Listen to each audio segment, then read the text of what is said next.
Eu sou a professora Célia, do Grupo Uniesp, e hoje nós estamos aqui para falar das ciências humanas. As ciências humanas, elas fazem parte das trilhas do Enem 4. Você já viu três trilhas, uma falando de língua portuguesa, a outra falando de redação, a outra falando da apresentação do nosso projeto, né? Então, agora nós vamos falar sobre as ciências humanas. E aí nós vamos começar aqui na nossa trilha. Nós vamos começar aqui definindo, de fato, o que são as ciências humanas. É muito importante nós entendermos e prestarmos atenção o que são as ciências humanas para que a gente possa, no dia da prova, ter clareza de como está respondendo essas perguntas, tá? Então, as ciências humanas, elas são o quê? Um conjunto de conhecimentos que tem como objetivo o quê? O estudo do homem como um ser social. Tá? Então, elas reúnem o quê? Conhecimentos sobre como diz ali, produção criativa humana e do conhecimento. Né? Então, ela vai falar sobre o homem. Ela vai falar sobre o homem nos mais diversos contextos que esse homem está. Então, ela vai falar sobre o homem na sua vida cotidiana, ela vai falar sobre o homem na família, sobre o homem no trabalho. Então, as ciências humanas, elas vão estar olhando para a vida humana como um ser social. Não é que nem a biologia que está olhando para a vida humana como biológico. Ela vai estar olhando como um ser social. Quem é esse ser? O que ele faz dentro da Terra, no que ele acredita, no que ele não acredita, enfim, é para isso que as ciências humanas vão olhar, tá? E aí, bem ali, ó, os seres humanos estabelecem relações uns com os outros, sejam de amizade, afeto ou poder. E as ciências humanas, elas vão compreender exatamente essas relações, né? Essas relações que o ser humano, ele estabelece com o mundo. E nesse mundo nós temos de tudo, nós temos os outros seres humanos, nós temos os animais, nós temos as coisas, ou seja, como que eu me vejo, como que eu me estabeleço, como que eu me relaciono com todas essas questões que estão aqui dentro do mundo, tá? Então, é muito importante olhar para isso. E aí, elas possuem um caráter múltiplo, né? Que abordam o quê? Características teóricas como filosofia e sociologia. Mas olha só, ela vai olhar para quem? Filosofia, história, direito, antropologia, ciência da religião, arqueologia, comunicação social, psicologia, teoria da arte, cinema, administração, dança, teoria musical, design, literatura, letras. Não, olha quanta coisa que as ciências humanas olha para ela poder falar das relações humanas. Tá? E ali, ó, tá falando características práticas e subjetivas. Então, características da prática mesmo do indivíduo, né? E aquelas subjetivas. O que são características subjetivas? São a do bom, do ruim, do eu gosto, do eu não gosto, do isso é melhor ou é pior, tudo isso é subjetivo, mas isso faz parte das relações humanas. Então, assim, o que eu acho que é bom, que é melhor, que é ruim, que não é, né? Tudo isso faz parte das relações humanas. Os seres humanos, eles vão vendo o mundo e aí ele tem aquele olhar dele, que é a subjetividade. Então, isso é que faz parte do corpo das ciências humanas. Por isso que é muito importante você entender o que são as ciências humanas. Ciências humanas, então, são todas as relações que o ser humano estabelece com o mundo. Nesse mundo existe o quê? Existem coisas materiais e existem as pessoas, tá? Então, é como ele estabelece essas relações com o dinheiro, com o poder, com o outro, com a escola, com a igreja, enfim, tá? Como é que ele estabelece, é para isso que as ciências humanas vão olhar, ok? Bom, a Poliedro, né, o Poliedro, ele fez um levantamento, né, dos assuntos que são mais, vamos dizer assim, que são mais abordados no Enem quando você está falando de ciências humanas, tá? Por esse levantamento do poliedro, a Segunda Guerra Mundial e as suas consequências, né, porque até hoje nós temos aí as consequências da Segunda Guerra Mundial, né, eles representam 12,3% do conteúdo exigido, isso em história. Né? Em geografia, frequentes são as questões ambientais. Né? Então, aonde se localiza, o que o ambiente está fazendo, né? 12,3%. Filosofia são as teorias do conhecimento, né? Abrangendo 27,3%. E sociologia é o século XXI, que aparece com 30,4% das questões do Enem. Né? Tá aí, ó, o link do Guia dos Estudantes que traz quais são esses temas que você pode consultar lá, tá? É só clicar lá que você vai achar um monte de coisa bem legal no Guia do Estudante, né? Mas é importante você estar atento a esses assuntos. Aí nós vamos lá, é assim, eu preciso decorar tudo, todas as datas, eu preciso saber tudo, não. Você não vai dar conta de decorar tudo, porque são muitas questões que envolvem a Segunda Guerra Mundial, são muitas questões ambientais, né, teorias do conhecimento. Você precisa ter uma noção do que as pessoas falam sobre o assunto. Então, na Segunda Guerra Mundial, exatamente, o que nós tratamos no Enem da Segunda Guerra Mundial? As suas consequências, tá? Porque a Segunda Guerra Mundial ela traz consequências até hoje, né? A questão das questões ambientais. O que nós temos hoje aí que está em voga nas questões ambientais? Né? Nós tivemos aí vários incêndios, não só no Brasil, mas no mundo inteiro.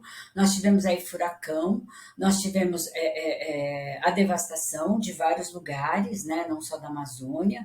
Então, como é que isso está acontecendo? Como é que o homem está se relacionando com isso? Como é que a política está se relacionando com isso? E aí nós estamos falando aqui, olha, da política nacional e da política mundial, tá? Porque as coisas estão acontecendo no mundo. Como é que o homem está tratando as questões ambientais no mundo? Né? As teorias do conhecimento que nós temos aí, como é que o homem aprende, como é que o homem conhece, o que ele sabe, como é que ele lida com essas questões de ser ou estar no mundo, quem é ele, né? E o século XXI, não, o século XXI tem tanta coisa que está aparecendo aí no século XXI, tantas coisas que nós temos aí de bom e de ruim, de novo e de antigo que mantém ainda, então é muito importante olhar para essas questões. Bom, aqui eu trouxe para vocês, assim, tá, uma pincelada do que mais é perguntado, e tem até a porcentagem, tá? O que é mais perguntado nas ciências humanas lá no Enem. Então, na disciplina de História, ó, o top é a Segunda Guerra Mundial e as suas consequências, tá?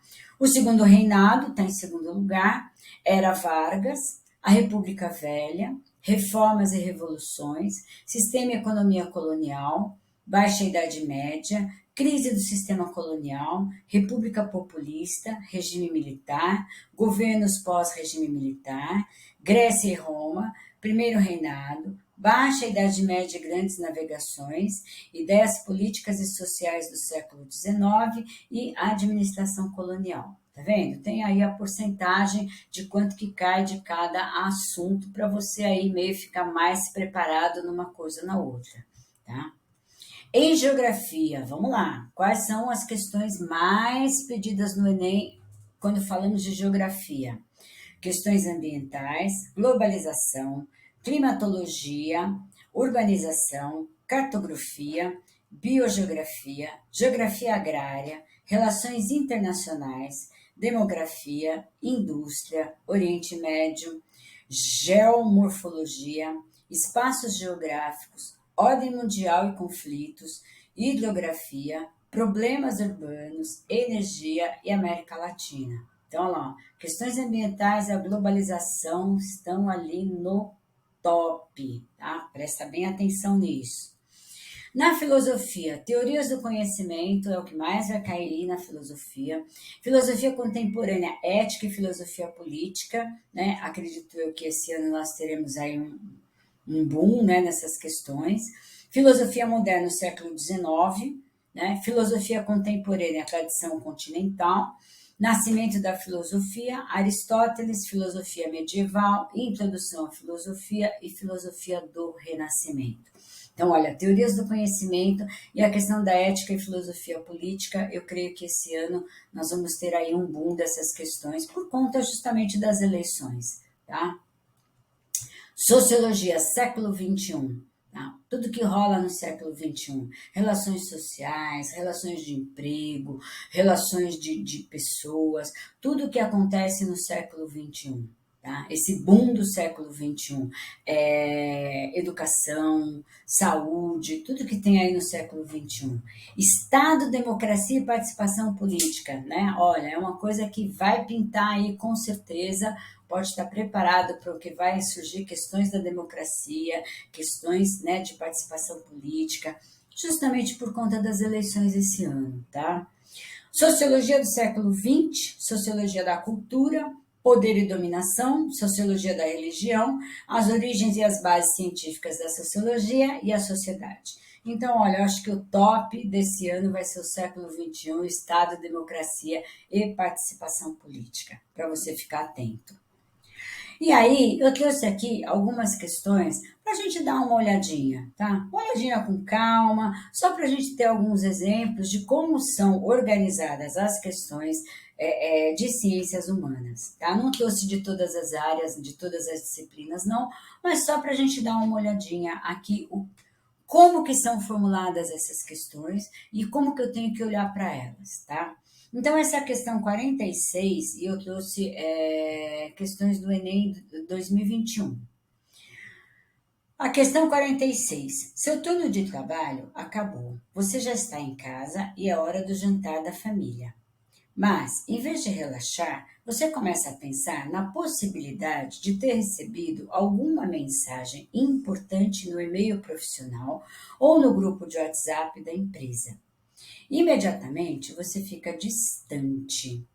Momentos depois, com alguns toques na tela do celular, você está de volta ao ambiente de trabalho. O jantar e a família ficaram em segundo plano. Então, olha lá, cheguei na minha casa, né? É a mesma coisa que a gente faz quando a gente vai almoçar, né? Vou lá almoçar no restaurante, ou então vou sentar para almoçar na minha casa. Qual que é a primeira coisa que eu faço? Eu pego o seu prato de comida, está aqui do lado, eu pego o celular e fico aqui respondendo todas as questões do celular, né? Fico aqui no celular e pondo a comida dentro da boca. Pego no celular e pondo a comida dentro da boca. Eu não estou nem curtindo a comida, não estou nem curtindo a família, não estou nem curtindo o restaurante. Eu estou mais no celular do que qualquer outra coisa. Bom, olha lá. Ó, as relações, tá? Nós estamos falando aqui das relações. Não falamos que as ciências humanas vão tratar das questões das relações do indivíduo com o mundo. Olha aqui, estou tratando da relação com a família, com o celular, com o trabalho, né? Então, olha lá, o texto indica práticas nas relações cotidianas do trabalho que causam para o indivíduo o quê? Né? Para o indivíduo A. Proteção da vida privada? Não, né? Porque assim, eu deixo da minha vida privada para olhar nas coisas do trabalho, né? Elevação de etapas burocráticas? Também não tem sentido nenhum, né? Eu não estou elevando nada, eu só estou deixando de olhar para minha família e estou olhando para o trabalho. Diversificação do lazer recreativo? Não, né? Porque eu estou olhando para o WhatsApp do trabalho e não para alguma coisa recreativa. Desobrigação de afazeres domésticos? Não, né? Porque assim, se eu não quiser fazer os afazeres domésticos, eu vou lá e não faço. Né? Eu não preciso entrar no site, no WhatsApp profissional para isso. Então, é lá, a resposta correta é B, que é a ampliação de atividades extras. Então, eu saí do meu trabalho, fui para minha casa e aí assim, o WhatsApp da empresa, eu fico ali pensando, nossa, tem alguma mensagem no WhatsApp da empresa. Aí eu vou lá, entro lá e acabo tendo uma ampliação de atividades extras. Eu deixo de curtir a minha família, eu deixo de curtir minha janta para poder olhar no WhatsApp extra. Tá? Então, é ampliação de atividades extras não remuneradas, diga-se de passagem. Questão 49, olha, uma coisa que é muito importante, que aparece muito no Enem, é que algumas questões, e nós vamos ver nessa, tem texto 1 e texto 2. Tá? A questão 49 é um exemplo desse. Olha lá, ela tem texto 1 e texto 2. Questão 49. Portadoras de mensagem espiritual do passado, as obras monumentais de cada povo perduram no presente como testemunho vivo de suas tradições seculares. A humanidade, cada vez mais consciente da unidade dos valores humanos, as considera um bem comum e, perante as gerações futuras, se reconhece solidariamente responsável por preservá-las, impondo a si mesma o dever de transmiti-las na plenitude de sua autenticidade. Carta de Veneza. O que é isso exatamente? Nós estamos falando, né, das obras que contam a história do povo, né? Olha lá, portadoras de mensagem espiritual do passado. As obras monumentais de cada povo perduram no presente, como testemunho vivo de suas tradições seculares. Nós estamos falando do que? Nós estamos falando de obras, né? Obras que contam a história de uma comunidade, de uma sociedade, do mundo, né? Então, por exemplo, você vai aqui em São Paulo, por exemplo, você vê lá o na Praça Duque de Caxias, né? Você vê lá o Duque de Caxias em cima do cavalo. Aquilo é uma obra que está contando a história, né? Uma história que aconteceu, né? Então, é muito importante isso. E é disso que esse texto está falando. Vamos lá para o texto 2.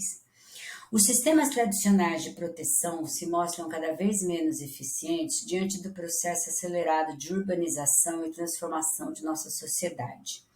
A legislação de proteção peca por considerar o monumento, até certo ponto, desvinculado da realidade socioeconômica.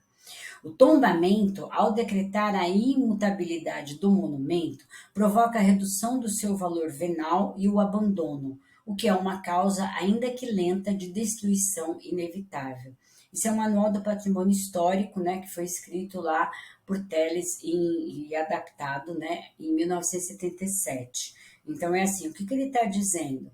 Ele está dizendo o seguinte, que os monumentos, eles estão deixando, né, de ser lá, cada vez menos eficientes diante do processo acelerado de urbanização. Então, eles estão deixando de ser uma obra que conta uma história, porque as pessoas não estão olhando para ele, e aquilo é oneroso, na realidade. Ele onera o Estado, ele onera a sociedade, então por que ele está ali? Né? Então, é isso que ele está falando aqui. E aí, o que acontece? Quando eu decreto a imutabilidade, né, que é justamente eu tombo esse patrimônio para ele ser um patrimônio histórico, ele acaba deixando de ter tanto valor e acaba deixando de ser valorizado e ser conservado. Tá? Escritos em temporalidade histórica aproximada, né, aproximada lá, 1964, 1977, os textos se distanciam ao apresentarem pontos de vista diferentes sobre o quê? Então vamos lá. Esse texto aqui está falando da valorização dos monumentos, das obras monumentais, tá? E esse aqui está falando justamente ao contrário, da desvalorização desse monumento e dessa conservação desses monumentos, né? Então, olha lá, ampliação do comércio de imagens sacras? Não, porque não tem nada a ver com imagem sacra, tá? Substituição de materiais de valor artístico? Também não, ele não está falando de substituir, ele está deixando dizer que eles não são mais tão assim, úteis, né? E vamos dizer assim, não precisa conservar, né? Defesa de privatização de sítios arqueológicos? Também, não está falando de nada disso, não está falando nada de privatização. Medidas de salvaguarda de peças museológicas? Também não está falando disso. Ele está falando o quê? De políticas de conservação de bens culturais. Aqui ele está falando da necessidade, né, dessas obras, contam a história, elas perduram, né? E aqui ele está falando que essas obras, né, elas mesmo que elas tenham que perdurar, elas estão perdendo, né, a conservação, que aí, ó, a imutabilidade do monumento provoca a redução do seu valor venal e abandono, o que é uma causa, ainda que lenta, de destruição inevitável. Então, ele está tratando realmente das políticas de conservação de bens culturais. Mais uma questão. Questão 83. No seio de diversos povos africanos, nomeadamente no antigo reino do Congo, existem testemunhos gráficos de que a escrita tomava várias formas. Exemplo disso são as tampas de panela esculpidas em baixo relevo do povo Oyo, região de Cabinda, com cenas e provérbios do cotidiano, desenhos na terra ou na areia, imagens gravadas ou escritas nos bastões de chefe ou em pedras sagradas, mas, sobretudo, movimentos do corpo humano inscritos num gestual familiar. Entre os Oyo, existe o costume de os pais oferecerem aos filhos textos ou tampas de panelas entalhados, transmitindo uma espécie de recado, com signos codificados que traduziam orientações para conseguir uma boa relação conjugal, ter sensatez na escolha do cônjuge e estar alerta para as dificuldades do casamento. O que eles estão fazendo? Né? Eles estão por meio, o que o texto está falando? Que por meio desses instrumentos que eles têm, né, justamente é passar uma mensagem, passar uma imagem dos costumes que esse povo tem. Né? Então, olha lá, com cenas e provérbios do cotidiano. Né? Olha só que interessante. Imagens gravadas ou inscritas nos bastões do chefe ou em pedras sagradas. Mas, movimentos do corpo humano inscritos num gestual familiar. Então, o que ele está fazendo aqui? Eles estão transmitindo de pai para filho mensagens, ideias daquela comunidade e de como viver e de como estar. Então, aí a pergunta é, para o povo Oyo, os artefatos culturais mencionados no texto cumprem a função de uma o quê? Olha lá, imposição das formas de comunicação? Não, eles não estão impondo nada, eles estão transmitindo mesmo. Desvalorização do comportamento da juventude? Pelo contrário, eles estão transmitindo para que a juventude mantenha esse comportamento da sociedade, aprenda isso, né? Destituição dos valores do matrimônio, pelo contrário, está aqui justamente mostrando a importância de tudo isso.